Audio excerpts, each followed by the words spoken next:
Hey, everyone, and welcome back to the Meters Podcast and our show, Deep Dive. Yeah. Don't forget to hit that subscribe button so you can catch new episodes just like this one every single day. Every day. Today, we are going to be diving deep into The Comfort Book Yeah. by Matt Haig. Ooh. Have you heard of this one? I have. Yeah, it's a good one. Yeah. So it's not your typical self-help book. Right, It's yeah. not like one of those that's like step one, step two. Exactly. Yeah. This is more like, I don't know, like a wise friend. Yeah. Just offering little nuggets of wisdom and hope. I like that. Yeah, and he kind of pulls this from philosophy and personal stories and even nature. That's cool. Yeah, it's really neat. What I think is so interesting about this book is how vulnerable it is right from the beginning. Yeah. Haig openly talks about his struggles with depression and anxiety. Yeah. And that really sets the tone for the entire book. Yeah, sure. It's like he's saying, we've all been through tough times. Yeah. Let's explore these experiences together and find comfort in that shared humanity. Exactly. And he doesn't sugarcoat things either. No, not at all. Like, for instance, he talks about feeling like this invisible weight was crushing him Wow. during a really difficult time for him. And it's like that raw honesty that makes his insights so impactful. It makes you feel less alone. Yes, absolutely. One of the biggest takeaways from the book that really helped me, Yeah. and actually has helped a friend of mine who's going through something similar, Okay. is this concept of good sad. Good, sad. Okay. Have you heard of this? I think I have, but refresh my memory. So it's this idea that sadness isn't always a bad thing. Okay. Yeah. It can be a gentle reminder of life's beauty Right. and, our capacity for feeling deeply, Yeah. our connection to something larger than ourselves. That's a really interesting perspective. Yeah. It's like acknowledging the shadows, but not letting Oh. them consume us. Exactly. It reminds me of that quote from the book where he says, "Nothing is stronger than a small hope that doesn't give up." Ooh, I like that one. Yeah, it's a good one. Even when we're feeling down, there's always a flicker of hope Right. that can guide us through. Absolutely. And speaking of hope, Haig also emphasizes how important self-acceptance is. Okay. Recognizing that we are the goal. The goal. Okay. We are inherently worthy of love and belonging, Yes. regardless of what we achieve or what other people think. Right. He even introduces this powerful idea of deleting the italics. Okay. I've heard that one before. Yeah, have you ever tried it? I think so. Remind me what that is again. So it's basically silencing that inner critic that's always putting us down. Right. Yeah. Those negative thoughts. Yeah, that's a good one. Yeah. You know what? I tried that deleting the italics technique after reading the book. Oh, you did? And it's been surprisingly helpful. That's great. I know. So like whenever I catch myself spiraling with that negative self-talk, Yeah. I visualize hitting the delete key I love that. on those thoughts. Yeah. And it's like I can reclaim my power and choose to focus on self-compassion instead. That's amazing. It's like you're taking control. Yeah, That's so powerful. totally. What I think is so cool about Haig is he blends personal experiences, philosophical ideas, and observations from nature Yeah. to offer these comforting insights. Yeah. For example, he shares a story about being lost in a forest with his father. Oh, yeah, yeah. And that becomes kind of a metaphor for navigating life's uncertainties. It's a good one too. Yeah. He talks about how even though they were lost, Yeah. they just kept moving forward, Right. trusting that they would eventually find their way out. Exactly. And it's such a simple story, It is. but it says so much about the importance of perseverance Totally. and trusting the process, even when we're feeling lost or uncertain. Yeah, like even when you don't know what's going to happen next. Right. You just got to keep going. Exactly. And that kind of ties into his broader message about finding comfort in unexpected places. Yeah. It could be in nature. Okay. It could be in a simple act of kindness. Yeah. It could even be something as simple as making hummus. Really? He actually has his own hummus recipe in the book. No way. I know. I have to check that out. Yeah. It's like he's saying that even the most ordinary activities Right. can be a source of comfort and grounding when we approach them with intention. It's all about how you look at it. Absolutely. What's also fascinating is how much Haig stresses the power of perspective. Okay. He argues that external events are neutral, Okay. and it's our interpretation that gives them meaning. Oh, interesting. Yeah. And this reminds me of a time when I was going through a job transition and I was feeling really lost and uncertain. Oh, tell me about it. Yeah. I had a similar experience when Oh man, job transitions can be rough. Oh, they're the word. It's like you're just stepping into this total unknown. Yeah. And it's easy to let fear and uncertainty just take over. Exactly. And that's when Haig's focus on perspective is so important. Right. Like, instead of getting caught up in all the what ifs Yeah. and worst case scenarios, Oh, yeah, all those negative thoughts. he wants us to shift our focus Okay. to the things we can actually control, Like what? like our thoughts, our actions, and how we interpret events. Okay, so it's like choosing to look for the silver lining, Exactly. even when things are tough. Yeah. It's like he's saying, hey, life's going to throw you curveballs. It does. It's up to you to decide how you're going to swing at them. I like that. And sometimes the most powerful swing comes from a place of self-compassion and understanding. Totally. Speaking of self-compassion, Yeah. Haig really dives into embracing imperfection. Okay. He uses this analogy of a chipped teacup.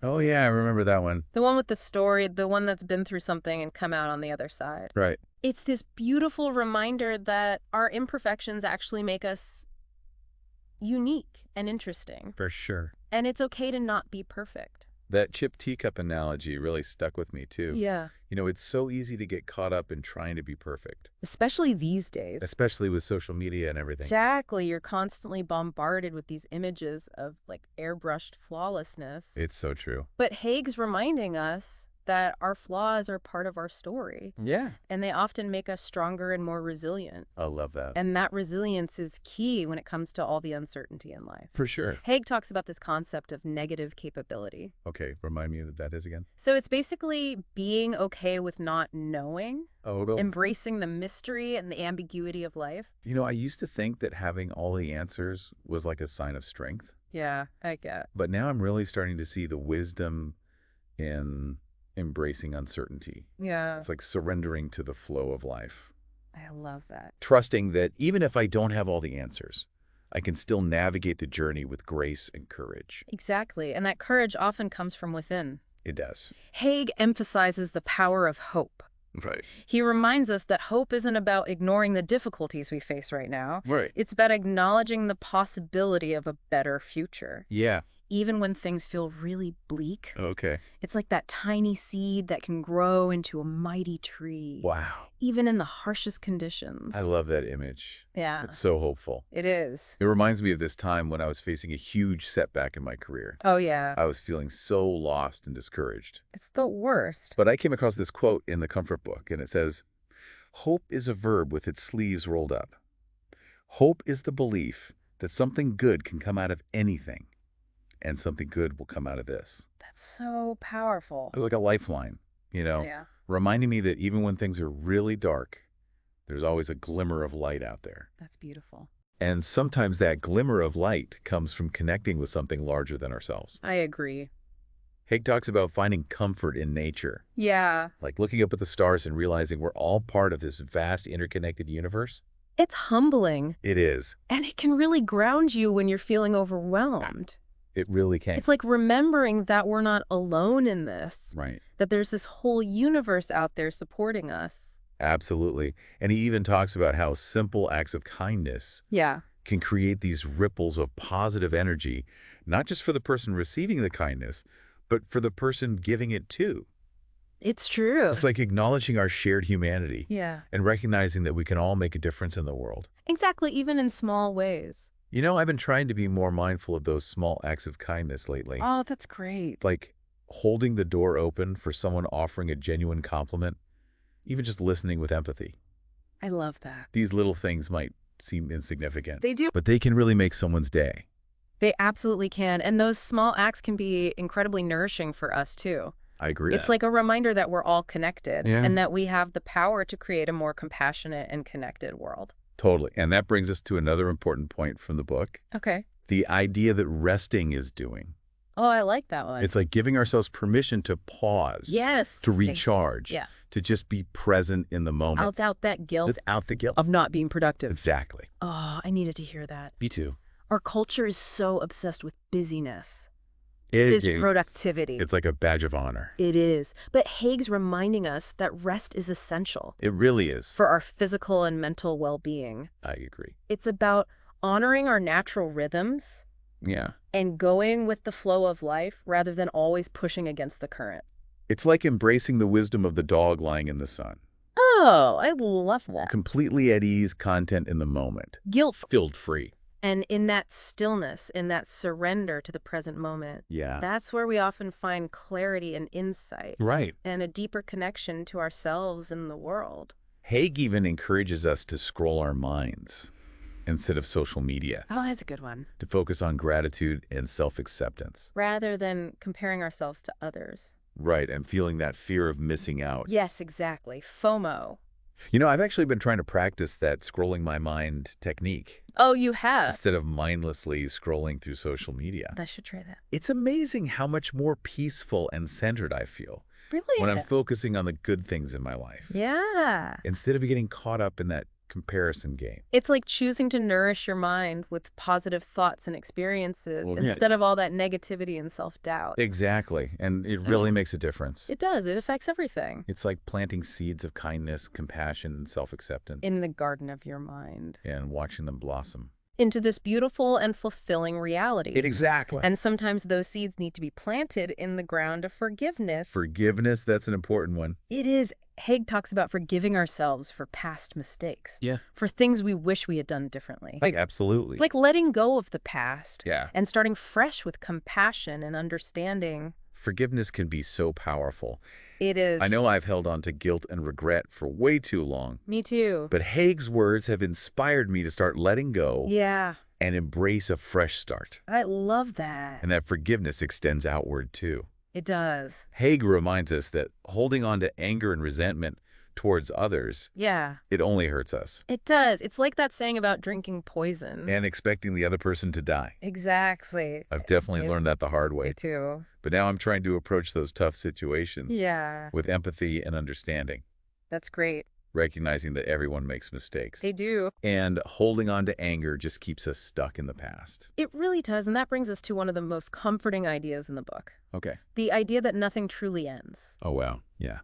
That's a really comforting thought. It is, especially when we're facing loss or change or uncertainty. Exactly. It's like realizing that even though individual experiences end, Yeah. there's this continuity to life. Right. A flow that connects us all. Past, present, and future. Exactly. He uses this beautiful image of a fire becoming ash, Oh, yeah. which then becomes earth. Wow. It's a metaphor for how nothing is truly lost. Right. Just transformed into something new. I love that image. It's a reminder that even in the midst of endings, Yeah. there's always the possibility of new beginnings, new growth, new possibilities. Absolutely. And that brings us to another big theme, What's that? the transformative power of difficult experiences. Oh, yeah, those tough times. Haig reminds us that those times when we feel like we're falling apart Yeah. are often the times when we're actually growing the most. It's true. It's like the caterpillar transforming into a butterfly. I love that analogy. It's messy. It's uncomfortable. Yeah. But it leads to something beautiful and extraordinary. It does. And even though we may not see it in the moment, Yeah.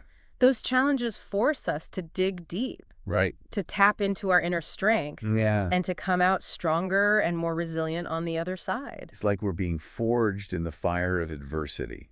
I like that. And those fires, while painful, They are. they can refine us Yeah. and shape us into the best versions of ourselves. They can. And sometimes those fires make us more aware of the beauty around us. That's interesting. Haig talks about how during his darkest times, moments of connection and joy felt even more meaningful. Right. It's like when you've been wandering in the desert Yeah. and you finally find that spring of cool water. Exactly. That contrast makes the experience so much more powerful. It does. And that reminds us to find comfort in the present moment, Okay. even when life feels chaotic and uncertain. Haig talks about how we tend to get caught up in our worries about the future Right. or our regrets about the past. Yeah, I do that all the time. But he reminds us that the only moment we really have is now. That's so true. You know, I've been trying to be more mindful lately, Oh, yeah. just taking a few moments each day to focus on my breath, Oh. to notice the sensations of my body, Yeah. and to appreciate the beauty around me. I love that. And it's amazing how grounding and calming those moments can be. It is. It's like hitting the pause button. On all the thoughts swirling around in your head Exactly, just allowing yourself to be present in the moment. without judgment or expectation. Exactly. And sometimes that present moment can be messy and uncomfortable. It can.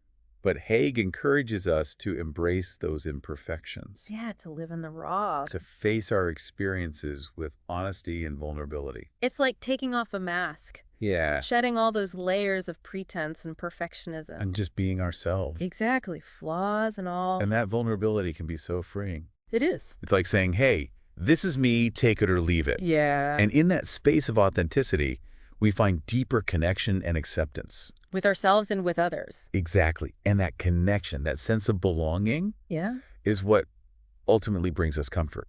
It is. Haig reminds us that we're not meant to go through life alone. We need each other. We do. There's strength and resilience in community. He even brings back that analogy of the gold-saddled goatfish Oh, yeah, those tiny fish. that come together to form a bigger group when they're threatened. Exactly like a school of fish. It's a beautiful metaphor for how we can support each other. Especially during tough times. It's like remembering that we're all in this together. Yeah.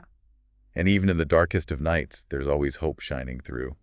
It's like we're stronger together. We are. And you know what else is comforting? What's that? The fact that we all have a unique role to play Oh, yeah? in this grand tapestry of life. Okay. Haig reminds us that we all have special gifts to offer the world.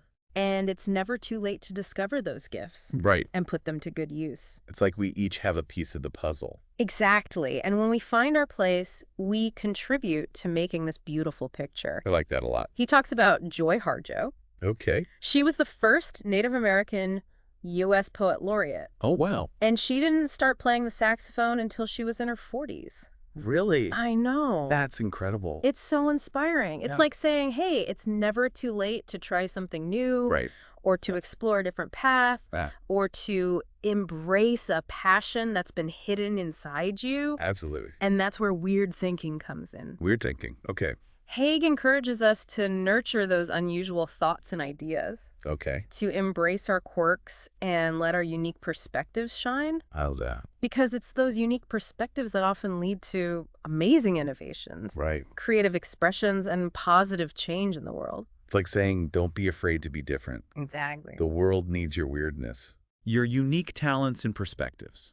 And that goes back to his idea of finding comfort in unexpected places. Oh, right. Yeah. It could be in nature, in art, in music, or even just a simple act of kindness. Yeah.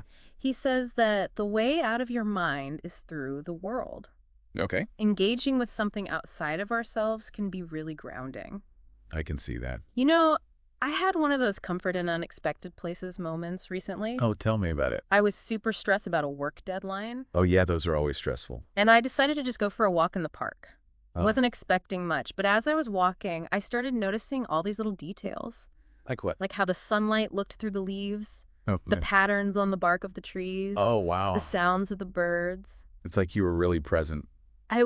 My senses were heightened, and for a little while, I totally forgot about my stress. That's awesome. It's amazing how nature can do that. It really is. Haig calls it honest seeing. Honest seeing. Oh. Yeah. Looking at the world with clarity and compassion. Yeah. Acknowledging both the beauty and the pain, the light and the shadow. It's like embracing all of it. Exactly, the fullness of life with all its complexities. I like that. And that reminds me of his idea about learning to be soaked and happy. Rather than trying to stop the rain. Yeah, it's like saying, hey, life's going to have storms, It will. but let's learn to dance in the rain Exactly. It's about accepting what is. instead of wishing things were different. And in that acceptance, in that surrender, Yeah. we often find real peace and contentment. You know, this conversation has really got me thinking About what? about what small acts of self-compassion or connection I can practice today. Oh, like that. It could be something as simple as taking a few minutes to meditate, Oh. calling a friend I haven't talked to in a while, Yeah. maybe even trying out Matt Haig's hummus recipe. Those are all great ideas. Yeah. And if you want even more inspiration, Yeah. I highly recommend checking out the Comfort Book yourself. Yeah, it's a good one. It's a book I know I'll keep coming back to, Me too. especially when I need a reminder that it's okay to not be okay Right. and that there's always hope even when things are tough. Well, I think that's a perfect place to wrap things up. I agree. Thanks for joining us for this deep dive into the Comfort Book. It was fun. And remember, keep reading, keep exploring, and keep finding comfort in the unexpected. Bye, everyone.